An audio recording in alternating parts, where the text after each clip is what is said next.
નો ઘા કર્યો ને તો અહીંયા એટલે બેઠેલા એટલું બોલે અમારે કોર્ટમાં ન જવાનું હોય, અમારે કાયદામાં ન જવાનું હોય,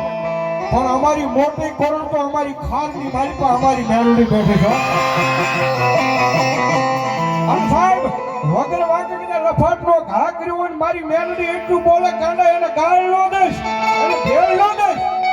બાકી વાહો ફરે અને એટલું કહી દે કે જો અમારા કામળની બિહારી અમારી ખારવાળી મેલડી હોય તો આવજે. અને ભલા ભલા લફાટનો મારવા વાળો હોય ને વાહો ફરે